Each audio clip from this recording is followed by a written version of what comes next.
Hey, how's it going, everybody? Thanks for checking out Exile State Comics. I'm Justin, doing a new comic haul for new books that came out on June 15th. So, some more Rebirth stuff, some Civil War stuff. And as usual, after I go through the comics, I will go through the comments from last week's haul here. So, make sure you leave a comment. Tell me what you liked this week, didn't like, what you picked up, what you dropped, things of that sort, or whatever you want me to mention. And that'll be in the next video. So, very cool. We'll just kind of go ahead and jump into this. But before I do that, check out tpublic.com for comicbook.com. We got t-shirts up over there. It's really, really cool. And they're doing a sale this week, or this weekend. And I think like $14 tees. You can't beat that. You can also get this Batman Beyond shirt. It's awesome. Like, there's a ton of stuff on there. So go check them out. There'll be a link in the description below. There's always a link for everything. And check out comicbook.com, managing editor over there. We've always got great content going up, so definitely check it out. So, alright, new books that came out this week. We got a cool comic shop news with Battlestar Galactica. From Dynamite? Yeah. So, if you don't get these, if your shop doesn't give you a comic shop news, then you're really probably not missing out on a whole bunch. But it's kind of cool. It's kind of cool. Alright, so new books. New books. Actually got more than I normally get, so not a ton, but just a few more than I have been getting in the last few weeks anyway. Alright, first off is Superman #1 coming out of Rebirth, so not exactly sure how they're titling this one. I think this is just the brand Rebirth. The other one was actually like Rebirth Superman. This one's just Superman #1. So we'll see where this one goes. I mean, can't really beat that. Just bam, Superman. So I'm excited to see this. DC Rebirth has been great so far. Like, it's been so long since I've really like just been like, yeah, DC. I'd gotten to the point where I'd cut off so many DC books where I was just like, I'm just not feeling it anymore. I don't know where the stories are going. And then especially when they announced Rebirth was going to happen, I was like, psh, done. So that one. All right, next, Titans Rebirth #1. This is the one shot for Titans. Really cool here. Nightwing's back. I got both covers just because I wanted to. But Brett Booth is doing the art. I think he's awesome. Some people are like, oh, it's 290s. Really? Is it 290s? I don't think so. Not at all. This is great. Great stuff here. Dan Abnett's doing the writing. The man's going crazy right now. He's writing so many books. So I'm super pumped to read this one and kind of go over it. And actually, there'll be a Rebirth review show later tonight going up over on comicbook.com. It's a YouTube channel. Link in the description below. And we've every week we've kind of done a Rebirth recap over there, so you can check those out. Next, Green Arrow #1. Now, the Rebirth issue of this was amazing to me. Benjamin Percy? I can't remember his first name. And Benjamin Percy's doing the art.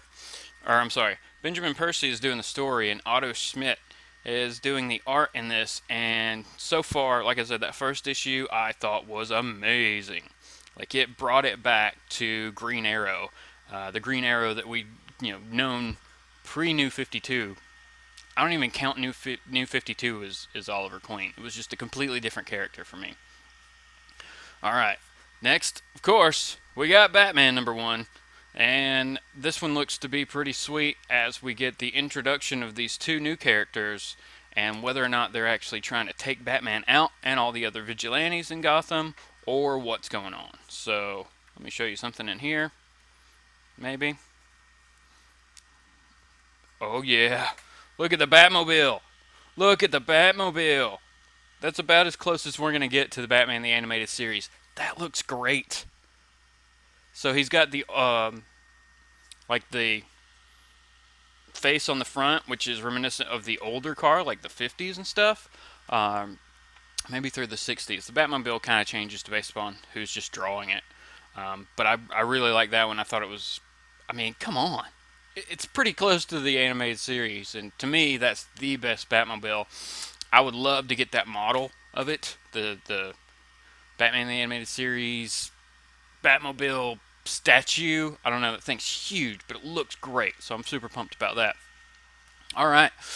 Also from DC, a lot of DC this week it seems.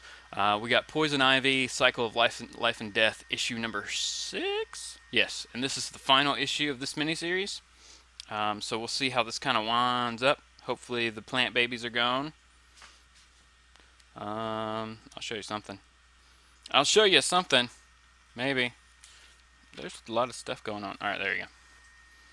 So this has been a good book. Like I said, I picked it up just because I was like, when was the last time Poison Ivy had a miniseries or ever? So I wanted to kind of check it out and see where it was going to go. But overall, really liked it. You know, this is the last issue, so if you wait a few more weeks, maybe a month, the trade will probably be out, and you can pick up the whole story in one package. All right, now let's go over to our independents. And it was kind of short this week. We picked up the last issue of The Spire. This is number 8. So yeah, this is an 8-issue miniseries, and honestly, it seems like it's been a long time since issue 7 came out. So not sure about that, but it started off really strong, and then I've been getting it, but I don't know if I've read 7, or it's just been so long that I can't remember what happened in 7. Probably have to start reading that one, and then it'll kind of flood back, you know? That's kind of how it goes. Another book that I've picked up this week that I don't normally get, but I wanted to jump back in, is Low from Image, and this is issue 14. I dropped off at some point. I'm just going to jump back in, because you got to remember, don't worry about numbers of issues and things like that. When you're going to the comic book store, if you see something you want, just pick it up and read it. Every comic is somebody's first comic. So you can jump in at any point, any stories, if you don't know what's going on, but you liked it, then you'll go back and get the previous issues or whatever you need to finish out that arc so you know what's going on. So don't be afraid of a book oh, well, this book's too far. The numbers are too crazy. I'll never be able to catch up. Just jump in. Just jump in. Nobody cares. Just jump in and see what you think. Now, this art is amazing. Of course, we got Rick Remender doing the writing here.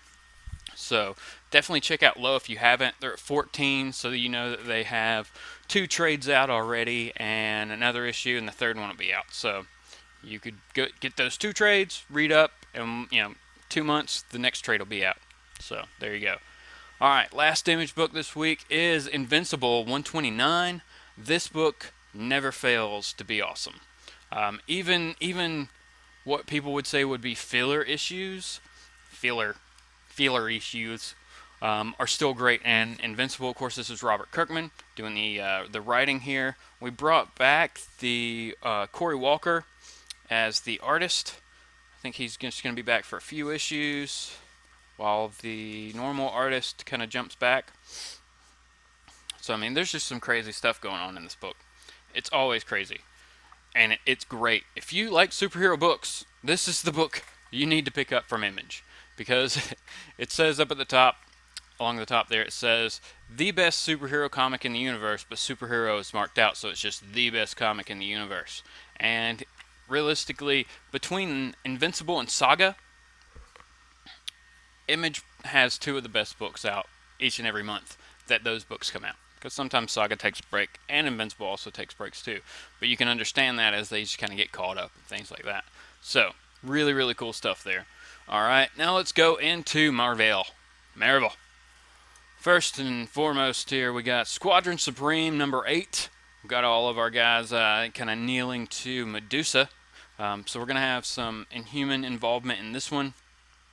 I think this is, James Robinson and Leonard Kirk are, James Robinson's doing the art, Leonard Kirk is doing the writing there. I'm sorry, that's completely backwards. James Robinson's doing the writing, and Leonard Kirk is doing the art, along with someone else. Some fun stuff there.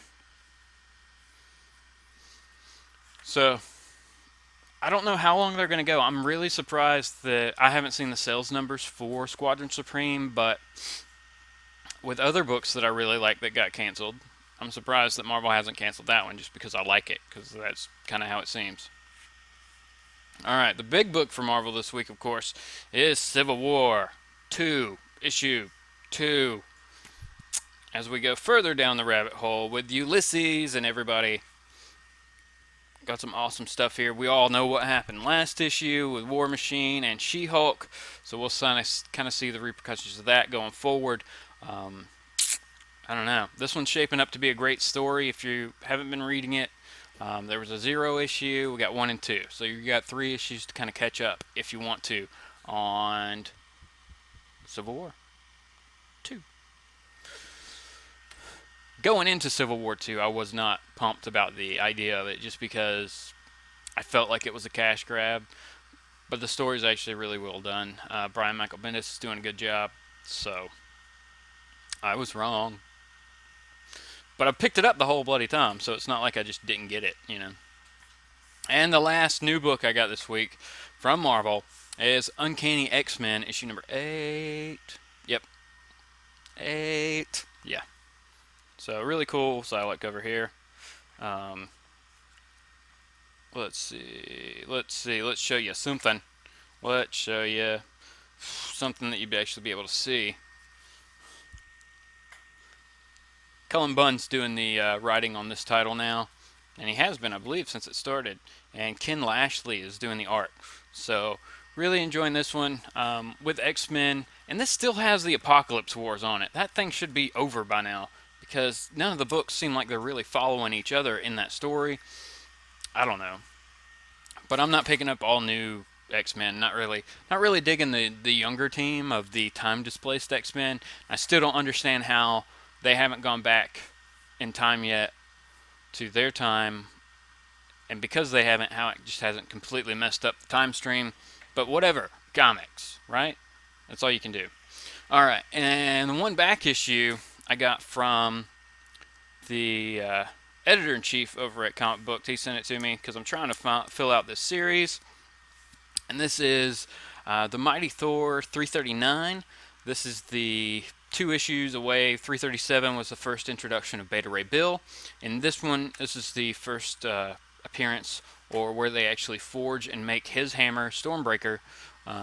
So really cool book. I got this in the mail earlier this week, ripped it open and read right through it. So hopefully within the next couple weeks I'll be able to get 337, 338, and then go forward into the next storyline, which is really cool. So great book here. Really enjoyed it. Would recommend you go back and get some old Thors if you like Thor. Thou shalt things.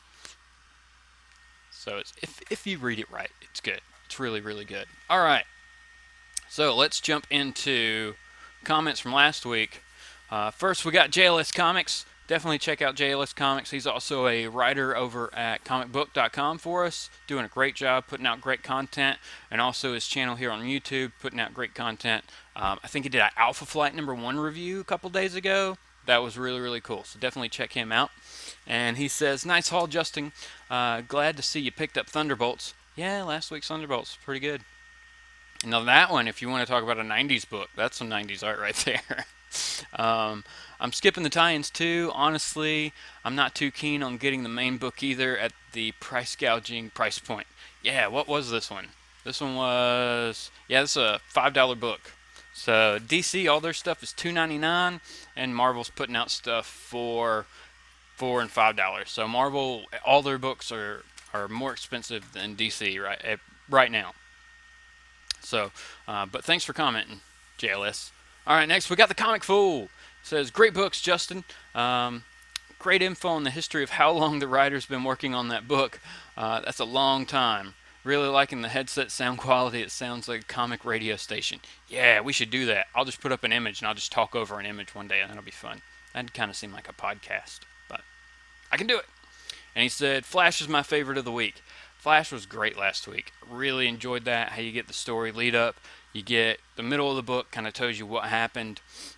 It gives you the retelling of the Rebirth thing in Rebirth #1. And then it goes on with Flash and Batman, and I thought that was really cool. He also goes, "Spider-Man is pretty good. Gods of War was all right. and he's talking about the tie-ins, which would be Civil War II, Amazing Spider-Man #1 that came out last week, and Civil War II, Gods of War #1 that came out last week. Not going to keep getting the tie-ins, though. Yeah, I think everybody's kind of feeling that. This week there was a Civil War II X-Men that came out, and I looked through it, but I just wasn't really feeling it, so skipping the tie-ins for now. Like I said last week, excuse me, if I hear that there's something really important in the tie-ins, I'll probably just wait and pick up the trade of the tie-in. Like I felt like would have been better for Secret Wars instead of picking up all the little issues that came out with that.